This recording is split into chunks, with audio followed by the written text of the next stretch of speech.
of blowing me away, actually. My plant made me cry. What do I do? I don't think I would agree with that. It's a difficult one because it's saying a lot of the right things. I want to throw a weird one into the equation. I want to ask it something that it's not going to know the answer to. Oh, this is a very progressive robot, isn't it? Hello everyone, and welcome back to my channel. If you're new here, hi, my name's Claire and this is Yoli. I make videos all about houseplant care, sharing tips and tricks I've learned over the years to help keep your plants happy and healthy. And this video is very different to the sort of thing that I usually make, but I thought today it would be interesting to find out how much artificial intelligence knows about plants. I've got a lot of my own thoughts and opinions on AI, and to be honest, a lot of it absolutely terrifies me, but I'm still curious to find out, so I thought we could do it together. So yeah, I hope you enjoy it. Let's get into it.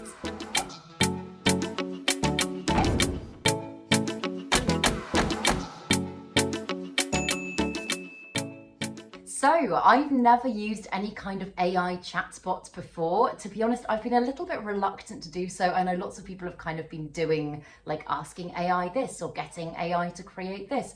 And I think the main, and this is just a personal thing, but I think the main thing for me is that I think a lot of the time it takes away the creativity from a lot of areas that other people kind of really, I don't know, for example, take artists as an example. I know there's a lot of AI generated artwork and AI generated music and stuff like that coming out at the moment. And while I acknowledge that that's very, very clever, I think like, why would you want something computer generated when you've got amazing people doing it already that you can actually support as humans and not as robots? I'm sure we'll get into more of my personal opinions on this as we get into it, if you care, but it still nonetheless is incredibly fascinating. And the concept with AI, and I'm sure some of you will be able to explain this much better, please do let me know in the comments, but it essentially takes information from what's online already in order to give you kind of the most clear and concise answer to the questions that you ask it, but it also continues to learn. So for example, like if there was something that it wasn't that accurate on this time, then it might go away and it might go to a different resource and it might find more information and essentially eventually give you like an incredible answer, which is a little bit scary. But I'm going to start off with a very basic question. I've just put, what are some of the best beginner houseplants? And we're just going to pop that in there and see what it says. Wow, okay, so it's given me a full list of 10 plants. And just from looking at the list initially, I would agree with a lot of them. The first one, it says snake plant. I would 100% agree. It is very adaptable to different lighting conditions. It's very low maintenance. It's very forgiving when it comes to overwatering. Yes, I would definitely say that's a great beginner plant.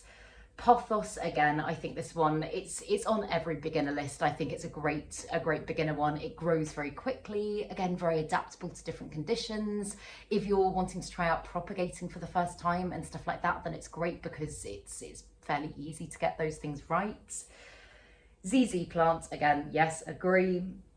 And then it's got spider plant, and this is an interesting one because I would personally say yes, I think spider plants are a great beginner plant, but I feel like it's kind of like a 50-50 because there's a lot of people I know, and I'm sure she wouldn't mind me using her as an example because she's spoken about it in her own videos, but my friend Emma, Good Growing, has always really struggled with spider plants, and there's obviously just something probably environmental about her home or the way that she cares for them that just hasn't quite matched up. And she is, as I'm sure we all know, a very good plant parent on the whole. She's got an amazing collection and is able to care for much more difficult houseplants. So I think that one's kind of 50-50. I would say yes, but there's a lot of you, I don't know, what do you guys think? Are you yes, no spider plants? Do you find them easy? But a lot of people that might say differently on that one.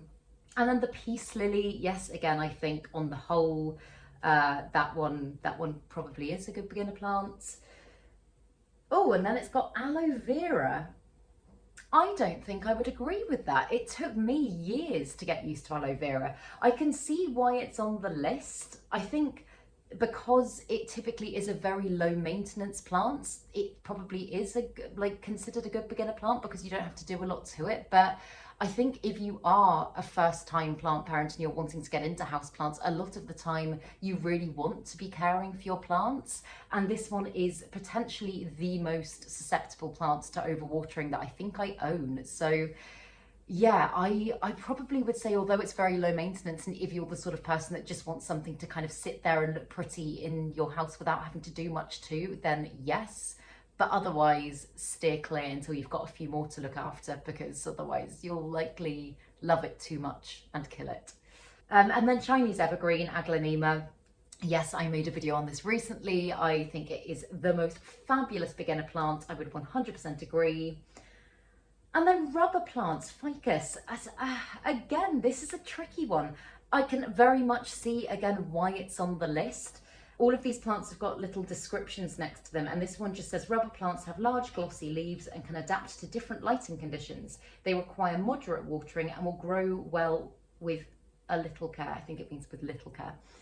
And I would agree, however, I think an important disclaimer to have next to a rubber plant when you're talking about it as a beginner plant is the fact that, very similarly to aloe vera, it is incredibly susceptible to overwatering. And when I was first getting into houseplants, I killed multiple rubber plants because once you do overwater them, they can be more difficult than a lot of other plants to kind of bounce back and get back to health.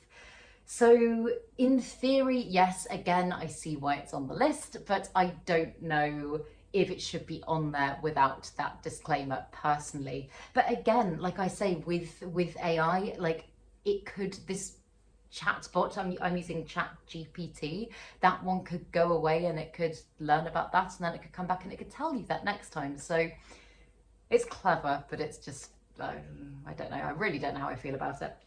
And then it says devil's ivy in brackets Scindapsus. Okay, so I usually know devil's ivy as Pothos epipremnum. Yeah, I think Scindapsus on the whole is a fairly easy one. It is, in my opinion, more sensitive than just standard epipremnum pothos. It took me a little while to kind of get my head around it because it's not quite as drought tolerant a lot of the time. But again, I can see why it's on the list.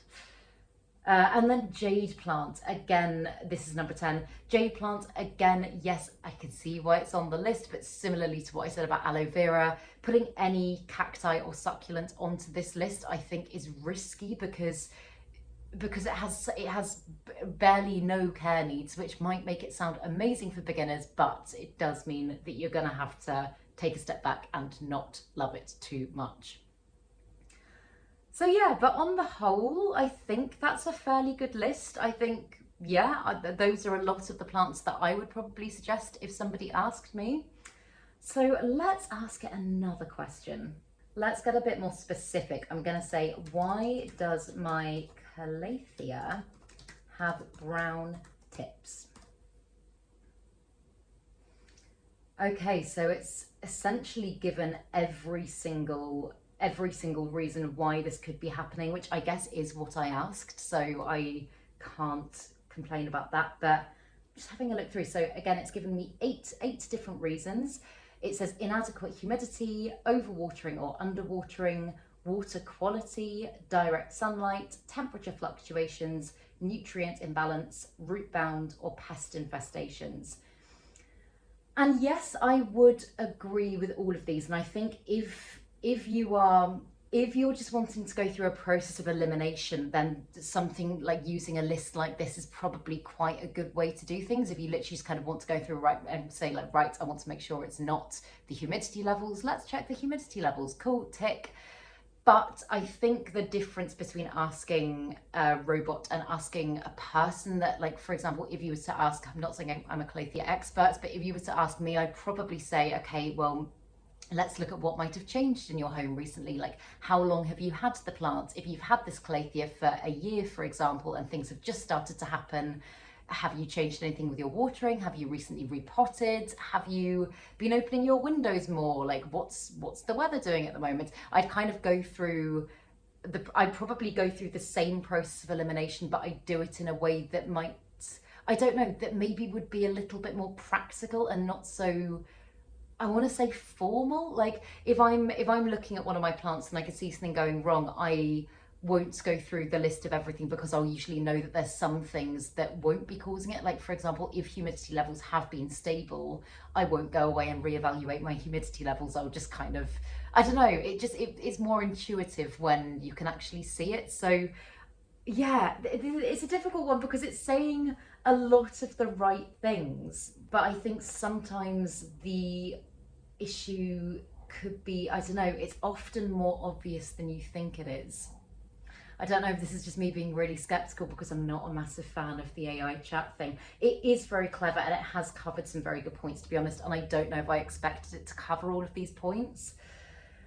I think the scary thing with all of this as well is just that because obviously this is becoming such an incredible source for information, it does make me worry a little bit. I mean, even about like creators like myself, like will people still go to other people to ask this information? Will they still go to people that know from experience, or will they go to a robot? Like it's just a really daunting prospect, and I don't like it. So I think I'm probably trying to pick fault in it more than is necessary, because actually there are some very, very, very good points here. I think there is kind of a genericness to some of them. Like, for example, it uses pest infestations as one, and pest infestations, like it says, insects like spider mites and aphids can cause damage to the leaves and cause browning. It's talking about browning on the leaf in general. It's not specifically focusing on the tips. And for example, if I've got a calathea with spider mites, it's very unlikely that that's just going to cause brown tips. It might cause discoloration or browning on the leaf as a whole, but it's very unlikely it's going to just affect the tips.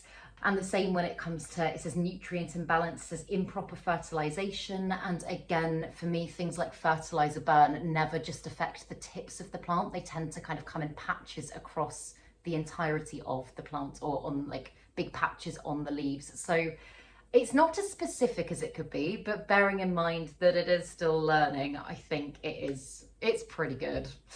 Let's ask it another.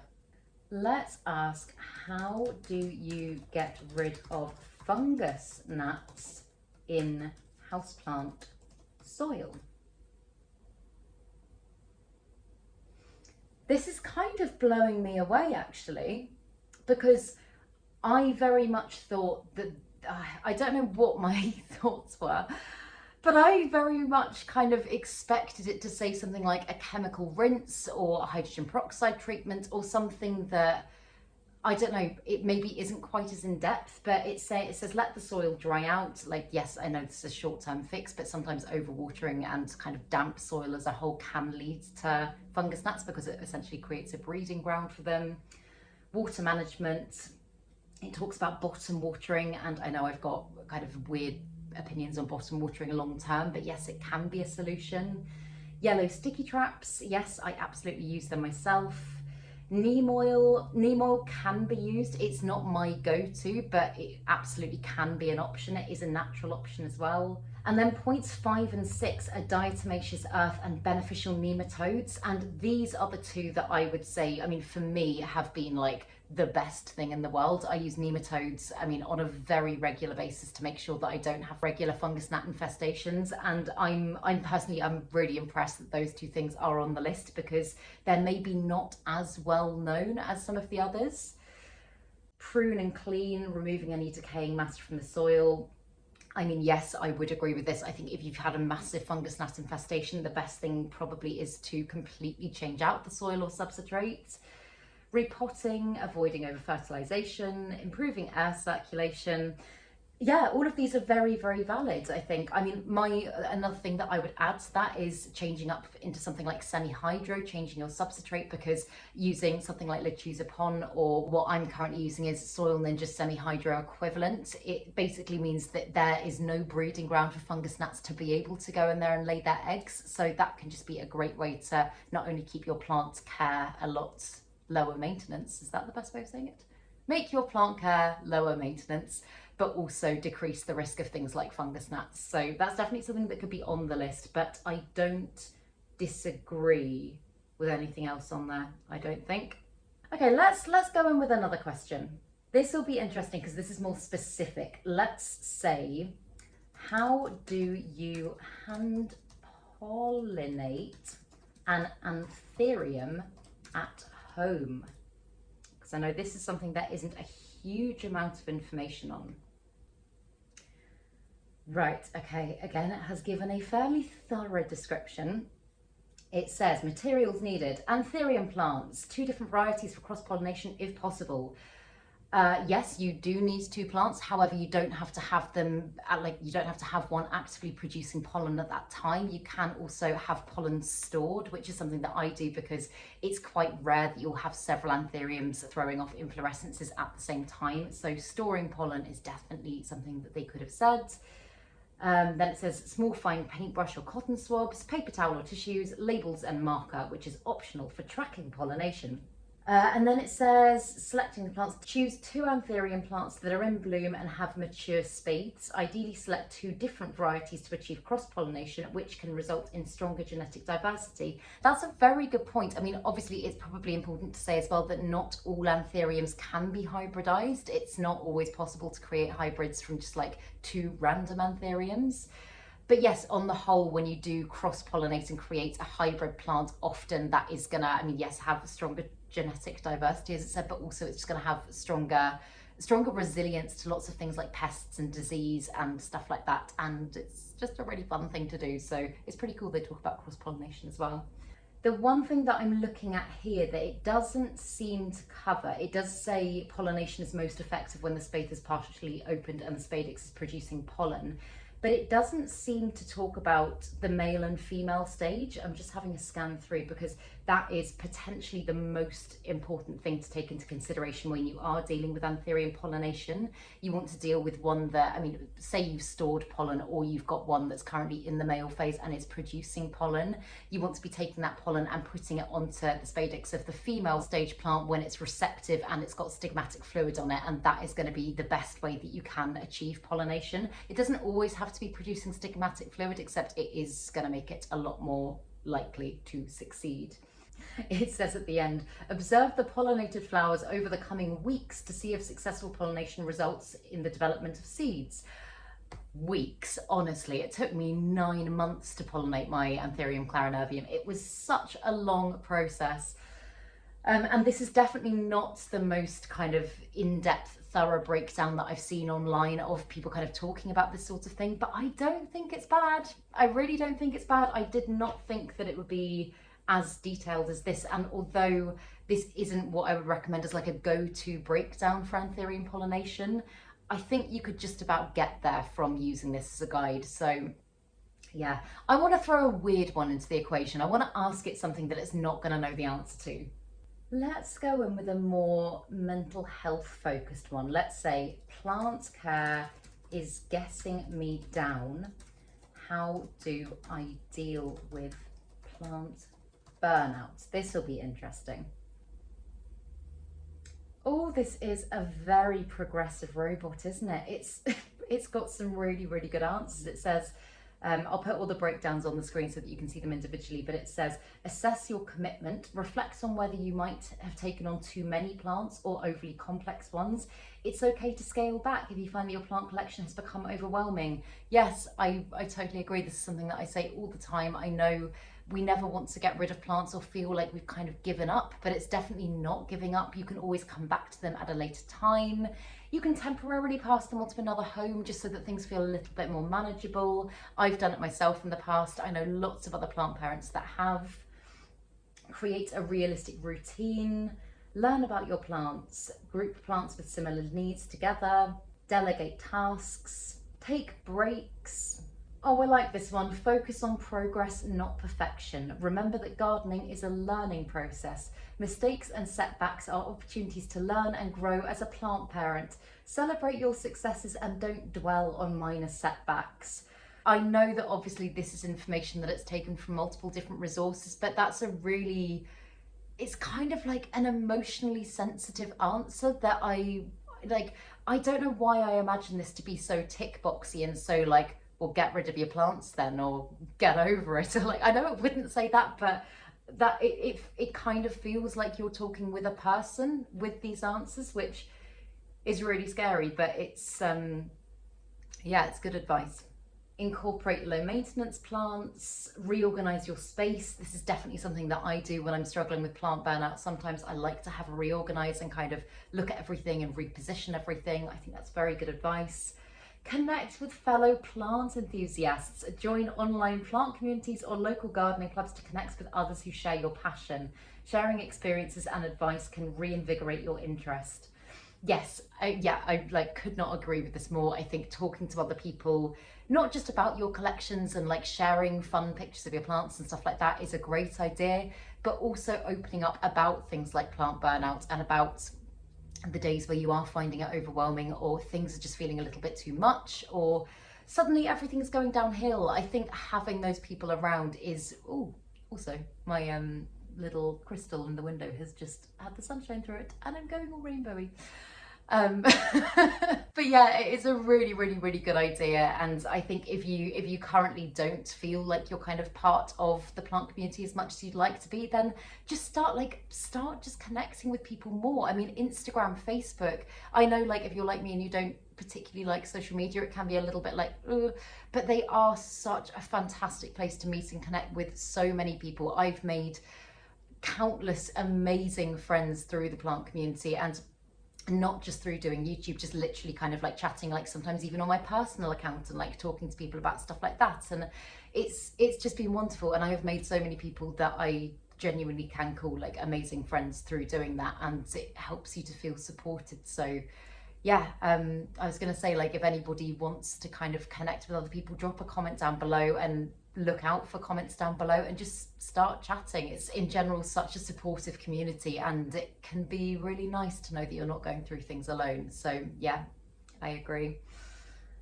Celebrate small achievements and practice self-compassion. Don't be too hard on yourself if you're feeling overwhelmed. It's okay to take a step back and reevaluate your priorities.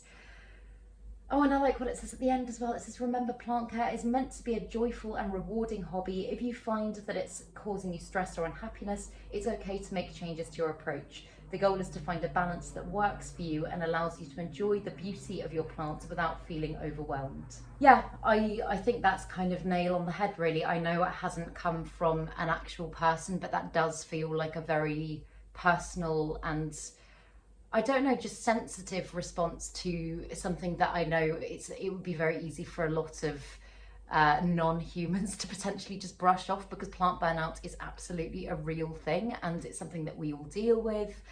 And I really like the way that that's being acknowledged. So yeah, I'm trying to think if I had any other kind of random ones to put in. I've got lots of others that I was going to ask, such as like, what's the best soil mix for this plant? How do you propagate this plant? Oh, here's an interesting one that I was going to ask. I was going to just see what it said and again, this is generic, but I wanted these questions to kind of be open to interpretation so that we could see how it was going to respond. But I just wanted to ask, how do I make my houseplants grow faster? Wow, and again, in literally the space of seconds, it's given a lot of very, very good advice. It basically, I kind of thought that this would maybe be a little bit more generic and it would just kind of say increase light, increase watering, but it's actually speaking a lot more about choosing the right plant and getting to know the individual care needs of that plant, which is nail on the head. It is absolutely what I would say as well. Yeah, again, I think, albeit perhaps a little bit generic at times, but I think that is very good. Let's just ask it one more. I'm trying to think of something that could throw this thing off, and I don't seem to be able to do it because it is clearly very, very, very intelligent, more intelligent than I think I gave it credit for. Let's just see what it will say to my plant made me cry. What do I do? Similarly to the plant burnout one, just from looking at this, it's just a really sweet answer. It says, it sounds like you're feeling emotionally attached to your plant. While plants may not have emotions, they can certainly have an impact on us and become a source of care and connection. If your plant has triggered strong emotions, here are a few things you can consider. And then, yeah, again, I'll put them on the screen so that you can see them. But again, they're very similar to what it said about the plant burnout. And I think they're all really lovely things. So Yeah, as I say, I don't know what I was expecting with asking AI planty things, but I have definitely had my expectations exceeded. And although I wouldn't use this as kind of like my key resource to go to for information, I think if you are just searching for a very quick answer that doesn't need to be hyper specific, I might consider using something like this. I don't know if I would. I still don't like, there's just a part of me that still doesn't, it just doesn't sit right with me, but it is amazingly clever, and I've actually quite enjoyed having a play about with it today and asking it some planty things and seeing what it knows. I think what will be interesting is potentially coming back to it and asking similar questions in maybe like 6 months to a year and seeing if there is any kind of more kind of specificity within certain subjects, if there's anything, I don't know, anything that's changed and what it's learnt. I think that's going to be quite fascinating actually. But yeah, I know this was a weird video, but let me know your thoughts down in the comments below. Like, what are your thoughts on AI in the first place? How do you think it did? Were you impressed with its answers? What would you want to ask an AI chatbot? But yeah, I hope you enjoyed this video, and if you did, please make sure to give it a thumbs up, subscribe to my channel, have a lovely day, and I will see you in the next video.